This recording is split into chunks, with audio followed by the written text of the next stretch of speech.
Hi friends, अगर आप हमारे वीडियो को सबसे पहले देखना चाहते हैं तो अभी हमारे चैनल को सब्सक्राइब करें और बेल आइकन दबाएं।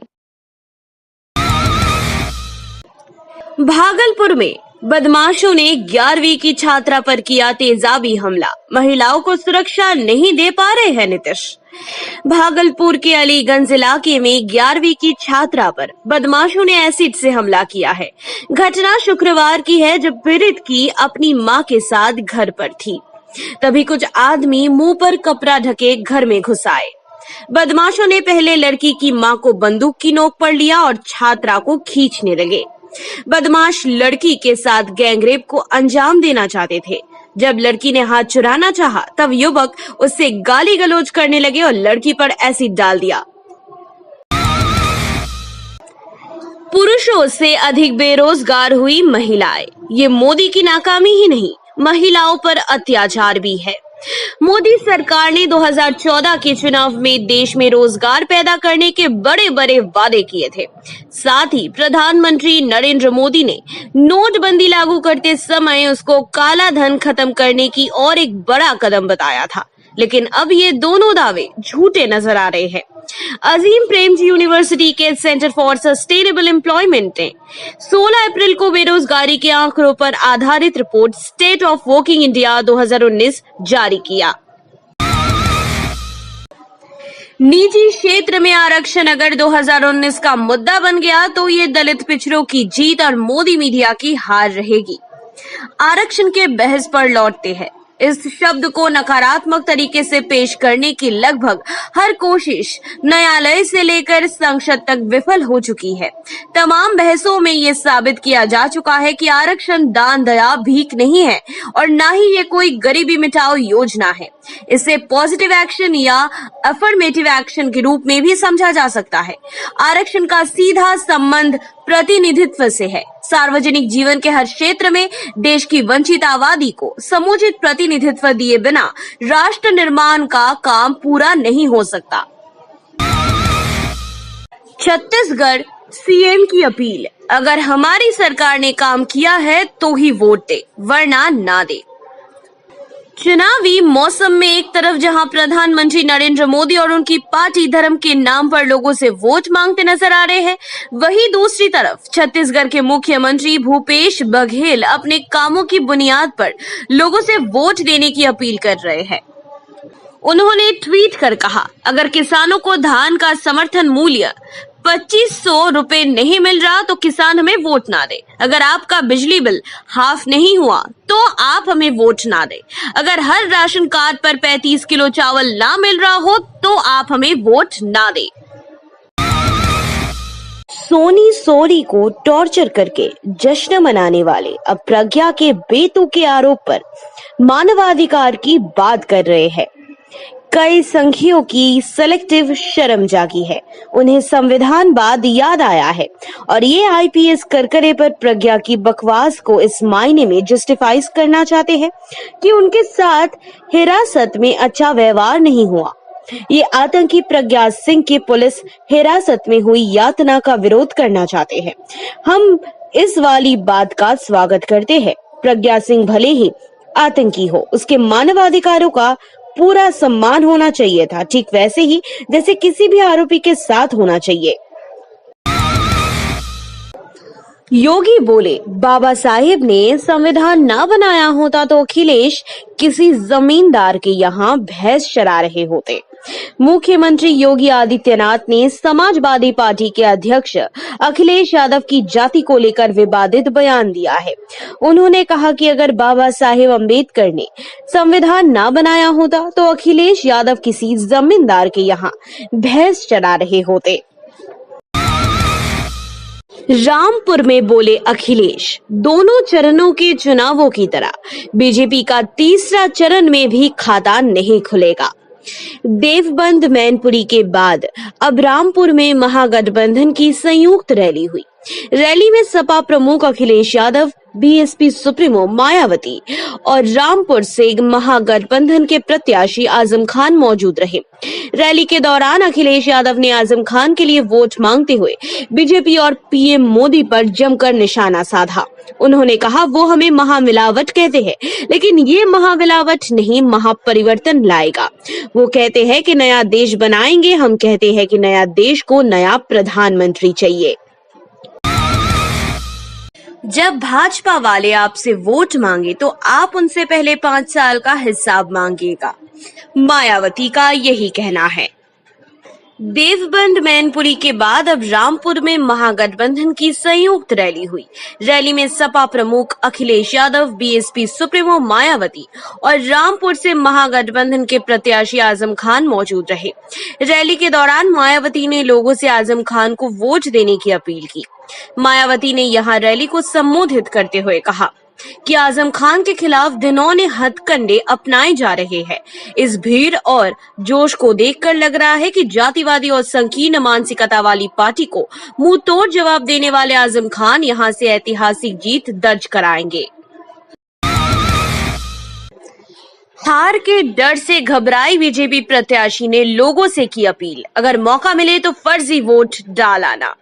लोकसभा चुनाव जैसे जैसे परवान चढ़ रहा है, वैसे वैसे भारतीय जनता पार्टी की घबराहट बढ़ती जा रही है। बीजेपी के प्रत्याशी हार के डर से लोगों से फर्जी वोटिंग करने की अपील करते नजर आ रहे हैं। बदायूं से बीजेपी प्रत्याशी संघमित्रा मौर्य ने एक जनसभा को संबोधित करते हुए कहा कि अगर आपको फर्जी वोट डालने का मौका मिले तो डाल सकते हो, अगर कोई ना हो तो ये हर जगह होता है कि फर्जी पर्ची पर वोट डाल दिया जाता है। बीजेपी नेता की अपील, मुसलमानों को बर्बाद करना चाहते हैं तो नरेंद्र मोदी को चुने।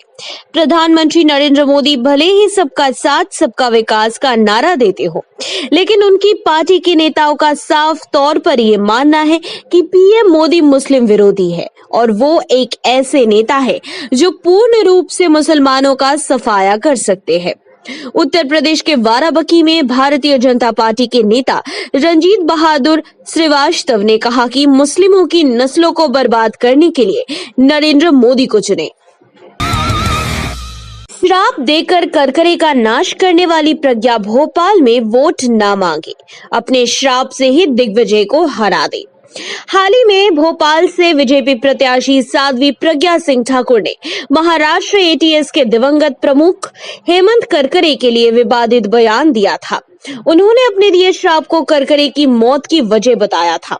उन्होंने कहा था कि उनके श्राप से हेमंत करकरे की मौत हो गई है। उनके इस बयान पर विपक्ष सक्रिय हो उठा। कांग्रेस ने प्रधानमंत्री नरेंद्र मोदी से माफी की मांग की और कहा कि ये प्रज्ञा के खिलाफ निर्णायक कार्रवाई करे। सांप को पकड़वाने में करकरे शहीद हो गए, उनको श्राप देने वाली प्रज्ञा को पूरा देश श्राप दे रहा है। अशोक चक्र सम्मानित हेमंत करकरे का अपमान कर प्रज्ञा ने और बीजेपी ने जघन्य अपराध किया है। ये अपराध माफी मांगने से भी माफ नहीं होगा। जिसने एटीएस मुखिया होने के नाते फ्रंट से लीड किया, सीने पर 3 गोलियां खाई, जान की बाजी देश के लिए लगा दिया, उन्हीं के कारण कसाब जिंदा पकड़े गए। दूसरी ओर उस वीर की पत्नी कविता करकरे भी एक वीरांगना थी। उनके पति देश के लिए शहीद हुए तो उन्होंने भी 2014 में ब्रेन डेथ के बाद 3 लोगों को नई जिंदगी दी। विकास का सपना दिखाकर सत्ता में आए मोदी अब पाकिस्तान का डर दिखाकर वोट मांग रहे हैं। राष्ट्रीय जनता दल के अध्यक्ष लालू प्रसाद यादव की बेटी एवं राज्यसभा सांसद मीसा भारती ने प्रधानमंत्री नरेंद्र मोदी पर जोरदार हमला बोला है। उन्होंने कहा कि विकास का सपना दिखाकर सत्ता में आए पीएम मोदी अब लोगों की पिद्दी से पाकिस्तान का डर दिखाकर लोगों से वोट मांग रहे हैं। मीसा भारती ने शनिवार को ट्वीट करते हुए लिखा, मोदी जी 2014 में विकास और उम्मीद से भरे सपने दिखाकर सत्ता में आए, आज वो डर दिखा रहे हैं।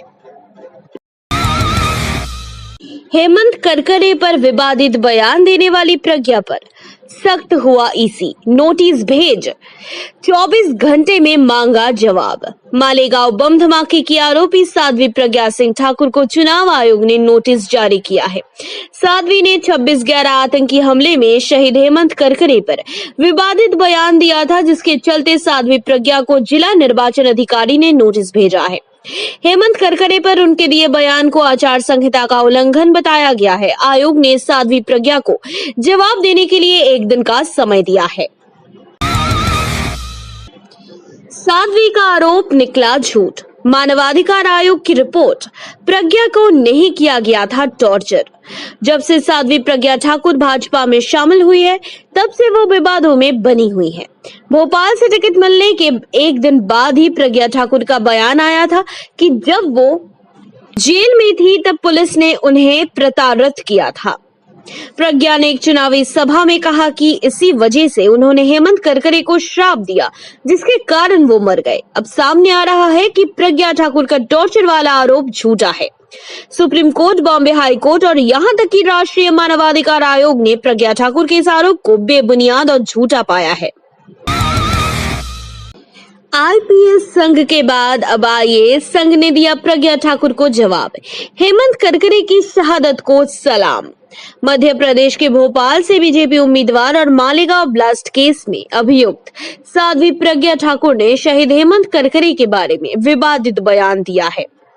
एक चुनावी सभा में प्रज्ञा ठाकुर ने कहा कि हेमंत करकरे मेरे श्राप से मरा।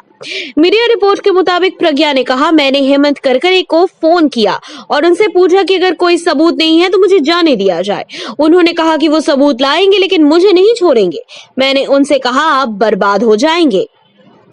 आईएएस एसोसिएशन ने अपने आधिकारिक ट्विटर हैंडल आईपीएस एसोसिएशन के ट्वीट को रीट्वीट करते हुए लिखा है कि हम अपने आईपीएस कॉलीग्स के साथ खड़े हैं। हेमंत करकरे शहीद है और हम उन्हें सलाम करते हैं। 2 चरणों के चुनाव के बाद जागा चुनाव आयोग। मोदी पर बनी वेब सीरीज के प्रसारण पर लगाई रोक। लोकसभा चुनाव के 2 फेज में वोटिंग पड़ने के बाद आखिर में चुनाव आयोग की नींद टूट गई है। आयोग ने अगले आदेश तक नरेंद्र मोदी पर आधारित वेब सीरीज की ऑनलाइन स्ट्रीमिंग पर रोक लगाई है। इस वेब सीरीज का नाम है Modi journey of a common man, जो अब तक इरोज नाउ नाम के प्लेटफॉर्म पर दिखाई जा रही थी। चुनाव आयोग ने इरोज नाउ से कहा है कि ये वेब सीरीज नरेंद्र मोदी पर आधारित है, जो कि प्रधानमंत्री और नेता होने के साथ साथ अभी हो रहे लोकसभा चुनावों में एक उम्मीदवार के रूप में चुनाव भी लड़ रहे हैं, इसलिए इस सीरीज को नहीं दिखाया जा सकता। जेट एयरवेज भी हुआ बर्बाद। संजय बोले, भाइयों बहनों, मैं हर साल 2 करोड़ लोगों को बेरोजगार करूंगा।